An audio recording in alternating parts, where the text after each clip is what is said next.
Gina, what's your full name? My full name is Gina Machorro Espinosa, but they call me Gina. I've heard you called Gina the tourist goddess. I've been called Gina the tourist goddess for a long time. Where are you from? I'm originally born in Mexico City, and I came to Puerto more or less around 25 years ago. That's a long time for this town. Yes, I came as a tourist. I was living in Cancun, and I was really happy living in Cancun. No idea I will move to Puerto Escondido. So how long have you worked in the tourist industry?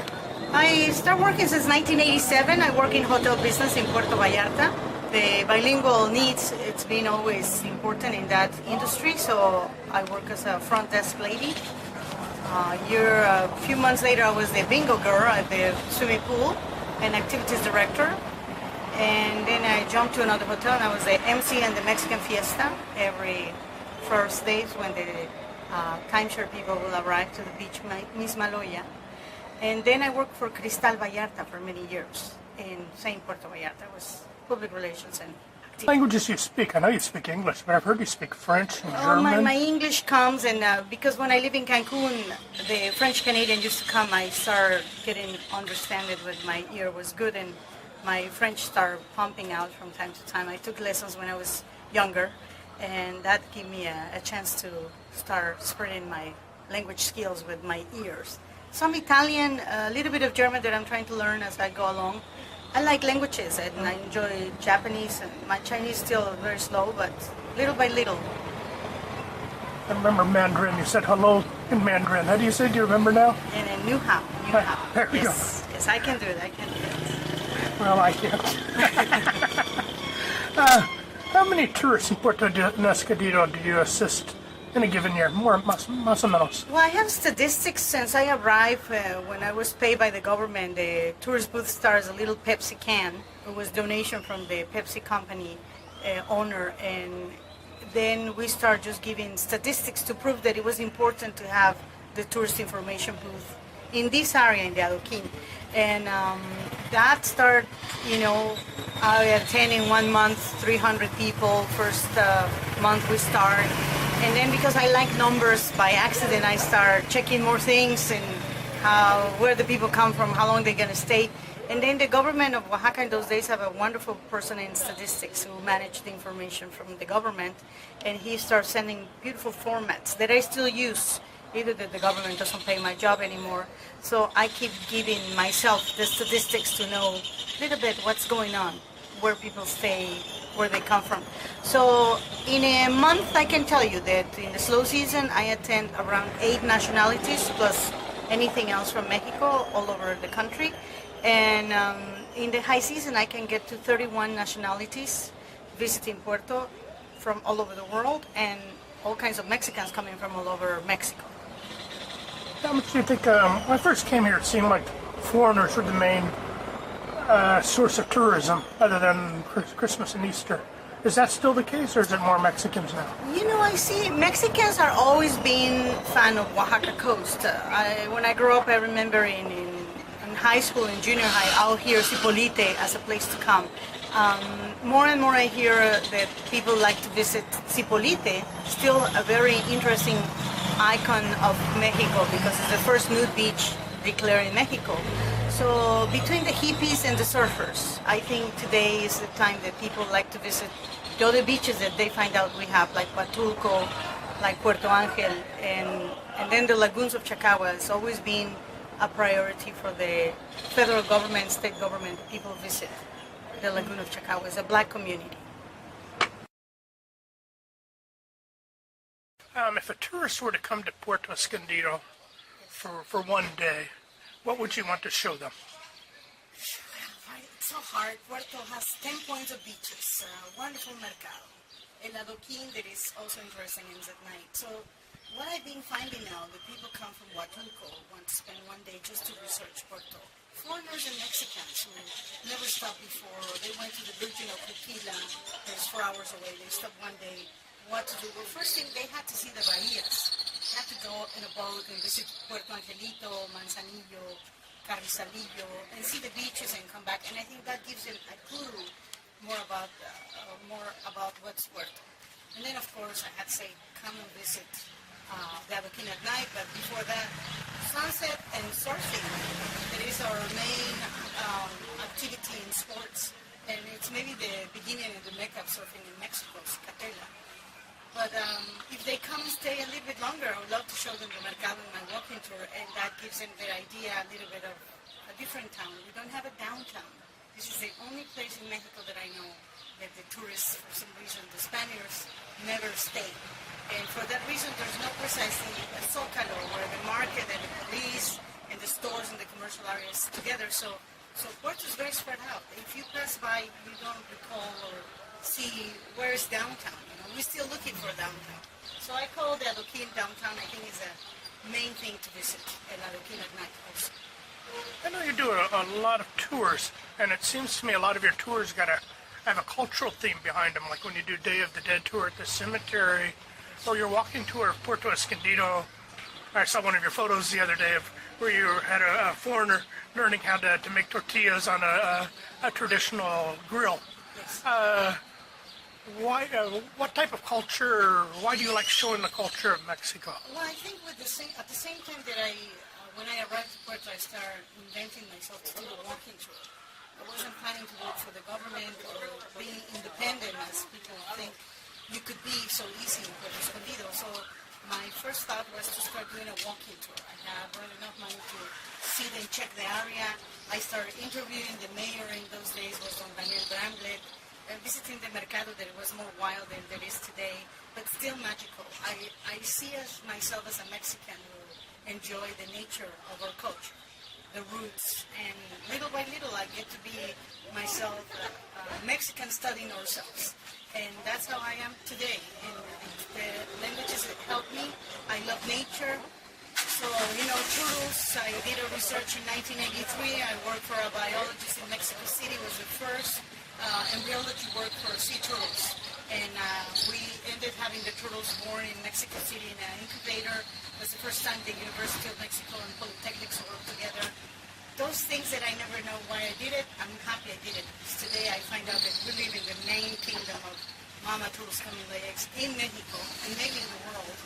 And, so I like culture. I enjoy to understand there's not only Maya and Aztec, that we have Mixtec and Zapotec and Cuatlanes and those people living here from Nupala and Chalino.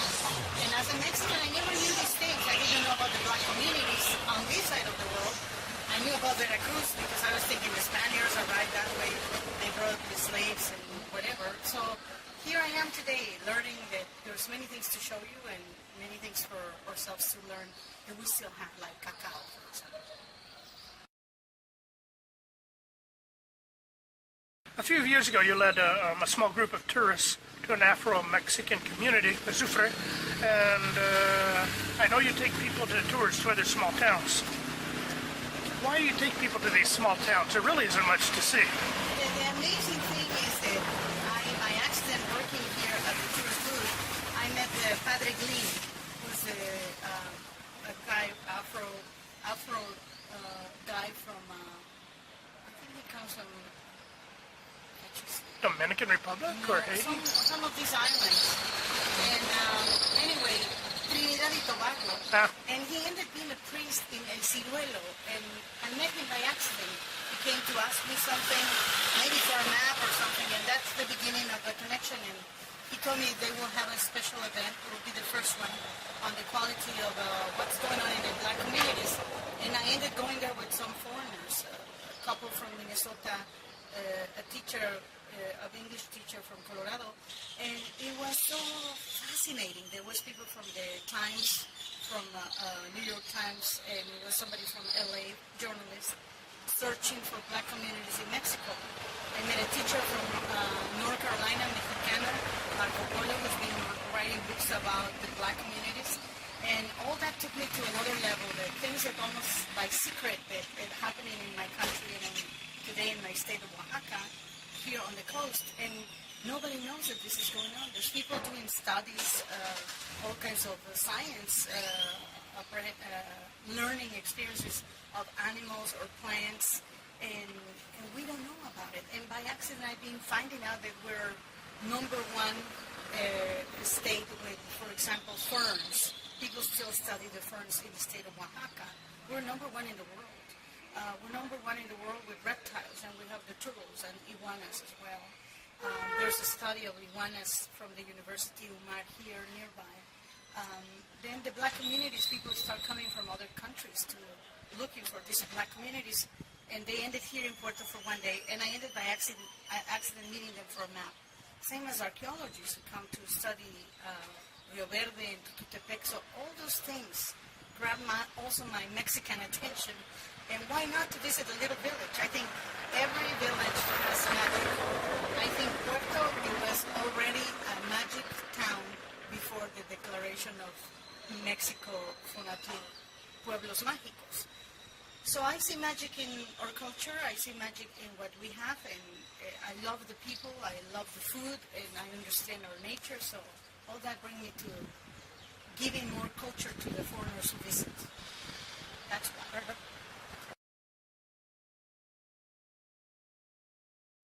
Gina, I've noticed that a lot of the tourists come back year after year. I don't know, I don't tend to do that. I go to one place and go to somewhere else, but everybody seems to come back to Puerto as if there's some type of a magnet. Why do you think people keep coming back here? Well, I do see that. I mean, I've been, since I've been working in the tourist information, I've been seeing families literally growing up now. It's 25 years here, so I just have an interesting memory. Just a few months ago, a family showed up. The kid now is 25. The family made the baby here, the couple. So they said, you know, we came exactly when are you born? And they went into the story that the baby was created here in Puerto Escondido. So, you know, I think people remember Puerto as a old town, background, slow, mellow, and obviously wonderful weather because we have the sun, and that's maybe priority for people just to walk to Puerto Angelito Beach, Manzanillo, Sisicatela surfing that is coming to be so famous now for Mexicans. I think that and the best food that you can get, you know, the fish is fresh, the ceviche is real, our mercado is very organic, as they call it today, but it's natural for us. And as the rainy season comes, we'll see all these champiñones and mushrooms on the tables of our houses. So I think it's a little bit of that combination, plus the ambience is very laid back. People is really more gentle. They are not as aggressive as other places. When you visit, they're in the top of you all the time to try to sell something. So I think all that makes Puerto attractive. The beaches have different styles. Either if you're not a surfer, it's nice to watch. Either if you don't care much for the ocean, just to be sitting in a restaurant eating or drinking a nice cold Coco Loco or a beer, will invite you kind of to hang around, and then you never forget that pace. You know, you go to other places, loads of tourists come, lots of buses come. When the tourists come in Easter or Christmas here, we know it's only less than 2 weeks that they'll be here. We share our beaches, we share everything, and then we're happy when everybody had to go back and we get the other pace. You know, those tourists stay for 3-4 days, or those who come stay for all the winter. There's coming to be an important issue of economics here. So I think it's everything, the mix of nature, young people, older people, medium-aged people, that gives a glamour to Puerto, and it's laid back. I think that would be my most important comment on this matter. I think people like, also the hotels are family businesses, and that also helps a lot to Puerto, is a quality and quantity and diversity of accommodations. You know, I found that people of Oaxaca, particularly the coast, are really friendly, and then they'll talk with you on a friendly, personal level, and you don't tend to get that in many places. Yeah, I think I say provincial Oaxaca and Chiapas, those two states, I think they still have that. It's a warmth that you feel right away. You can ask to the ice cream guy, you can ask him to the store lady, to a waitress, to a waiter, to the owner of a business, and there's always an approach. And I think that's what gives Puerto a good level of being very international. and people from all over, it's very humble. People can come from different markets of other states to visit the region of Juquila. They have to come down to this area, and it's also interesting to see the business people who come and enjoy the beaches for once a year, maybe either one day a year they go to the beach. So it is a nice special magnet that Puerto has as a beach town. I've always been afraid to take the boat tours. Kind of scared of that big ocean out there. Yes. If I were to do a tour, and I will do one sometime soon when I Yes. get up the nerve, which one would you recommend? To go out for whales or turtles or dolphins or? I always think if you're a city person, it's not easy for you to be in that boat for 3 hours. But I think always to see the beaches for first time. It is a 45 an hour boat tour. It's close to the ocean, close to the shore, so you don't feel in any danger. I think that's the nice one to do. And then if you get more brave, it's worth to go and see dolphins because it's amazing. And the winter gets crazy here with whales, dolphins, and turtles. So we're very lucky. In one outside of 2 hours, you can see species of animals that you not either see in an aquarium in a larger city in the world. So I think our luck is that we have these quality and quantity of animals around here. So first thing you have to do is see the beaches early morning on a boat tour, and that will be the most amazing experience. Then you pick your beach and hang around there, and when you get more brave, you do the boat tour to go see dolphins or whales. You'll see the turtles. And maybe later you get to be a diver, because we do have diving. It's a wonderful place for diving. There's a big canyon in front of us, so the guys go there and see all kinds of qualities of animals that better fauna and flora you cannot see in another place in Mexico. The Caribbean has it, but nothing like this. So between whales and whale sharks and all that, it's magical. Sharks? Whale sharks. No sharks. Okay.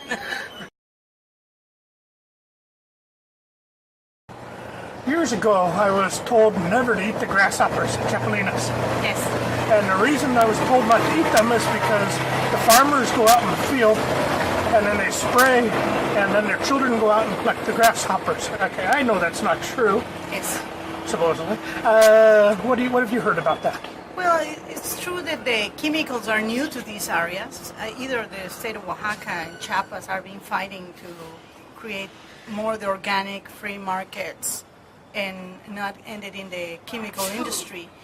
But I do see, and I've been in places where they still, chemicals is not their style of life because they don't have the money, also because they don't know about them. And tradition is so strong in this state, and this region where we are is maybe the most hard brain, hard cabeza. They don't change just because. So I seen the harvest of grasshoppers in Chile, in the back of the river. People still walk 2-3 hours to go to their areas where they're doing still the same corn that they've been growing for the last 3,000 years by families and tradition. So we're still having organic food here. I don't believe this area has that much chemicals on those fields. Obviously, there's many things changing. The highway is really new since 1968 on this region, and in the late maybe 10 years we've been seeing more of these things available. But there's still the chances of changing tradition in Oaxaca. At least I can talk about the people that I know. They're still in their own mind, and they will not accept the new thing, neither for more production that they can show them they get. I think people is understanding that chemicals in food, it's maybe not a good idea. And I am more in favor of those who still live humble. I'll say sometimes it's poor to us, but it will be more healthy. And I think that's the magic also of organic food that we have. So I don't think everywhere they're using pesticides. And, in Oaxaca City, they use all kinds of things for flowers. And some people now afford to use the chemicals, and I don't see that it's not possible that something bad. But remember when the time of they were against our clay because they say it has lead. Well, it's true that the smoke, when you create the clay, it has lead, it will release it. And people was breathing it and smelling it. And That's the green pottery. Yes. And it doesn't have lead anymore, no? No, and people work on that to remove those things and try to create less cancer. So anyway, the truth is that it's a tradition, we still eat them, and people still alive.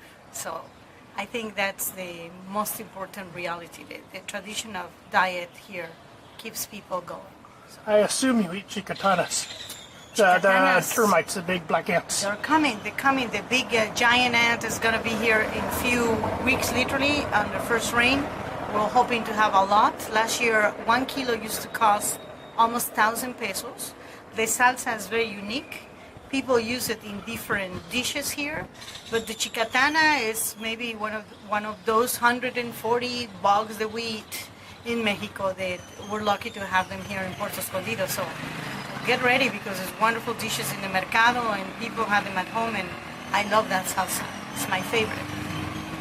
One of the first vegetables I discovered here was chipil, which I always thought of being like spinach, but I know it's not. You have anything to say about chipil? Yes, my mother come from a countryside outside Mexico City in el Estado de Mexico, and I remember when I first, as you said, I discovered chipil here too, and I find out that people here eat the flour, eat the leaf and use it in tamales, for tamales de chipil. They have to have a salsa. The salsa is chile costeño, and that creates a chemistry. The flavor changes completely on the tamal. I learned that here too. So chipil is a legumina. It's a sister of the peanuts. It's a wild plant here, grows like crazy, still with no water. So we're lucky to have that. And yes, you're right. It's a lot of good protein and iron that plant has. It helps a lot of the people. So sopa de chipil, caldo. It's a tradition in Oaxaca state. On the coast, we have that richness. So if you come to a mercado Benito Juarez, you'll find chipil to buy and to eat. Every day they have it, by the way. So it's a very important plant. It will be like our spinach in another cities that they give you spinach to get strong. Chipil will be the one they use here, for sure. When I first came to Puerto, I was pretty unhealthy. And I think when I came to Puerto, I started eating all these natural foods. As you said, our food here is organic because nobody here is doing the chemicals. And Yes. probably never will. You have anything, what would you say about that? Do you think it's going to stay organic? I think the tradition has been recognized by the UNESCO that Mexico still have 3,000 years of eating tortillas and tacos. So I think we have a hope that the tradition stay on us. The people from other cities come and look for our local food instead of wanting to have a foreigner food like could be pizza and hamburgers that now we have in Puerto. But obviously the options of international food are there. And the tradition of Oaxaca will be maybe beans, chile, pumpkin, zucchinis, and chipil and giant ants to keep a tradition in Chile. So all those I think are part of our day by day here, and I see the local people keeping the same style of life. So the new things will come, but the organic will always stay, I think. What is your favorite local fruit? Well, actually yesterday, a worker of the house where I rent brought to us guayaba verde. Yeah, And then here we go to the internet to try to find how you call it in the States. For some reason you have it as guava, but this is guayaba. It's not yellow like the regular one they sell on the market, and inside is kind of pink. This one is green outside, like a pear, and inside is pink, beautiful. And that coming to be the unique thing I really like. I love guayabas.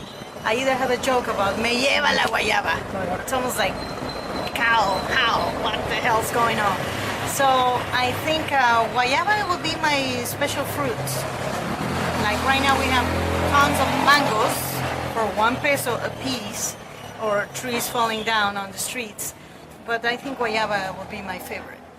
Last time I was in the States, I saw a mango the ones that we throw away here, it was costing $1. $1, yeah. So the peso here is like 20 to 1, so you can buy 28 real fresh mangoes for the price of one in the We're very lucky. States. 8 species of mangoes. We have them everywhere on the streets, and the natural trees of fruits and flowers that we have all year round makes this place special. Gina, do you have any crazy tourist stories to tell? Actually, I do. Maybe there's quite a few, but one of the ones still makes me laugh, and I can't keep telling the story. A woman from Holland came and visited Puerto, stayed for 3 days, asked me how to get to Cipolite. I sent her over there by colectivos. She spent a few nights there, came back crying to the booth, and came in, sit down. I thought she was fainting. What happened to you? She said, it was horrible. I was in a cabana, and in the cabana, every night, I hear somebody knocking, and I will not want to go out to check who it was. I was afraid I would be raped or something. You know, who's knocking at my door at night? And I went out, and I see nobody. I said, it can't be that happened. I mean, did you talk to the manager? Yeah, there's nobody in the cabana. It was only me in this cabañas. So I moved to the other town named Mazunte. I stay in another cabana. And again at night, I hear the knock, knock, knock. And I'm thinking, when she's telling me this, how about if she's losing her brain and she means me maybe need to go back in a jacket back to Holland? And she cried. I told her, maybe you have to go back home. It will be the best if you think you have a problem with your family losing their mind, but might as well you go home. Well, she left, and I thought she was gone the next day. But I saw her a few days later coming back. She made friendship with people on the Adoquín who sell art craft. So she came with the little girls there. And I said, so what happened, Flo? What happened to you?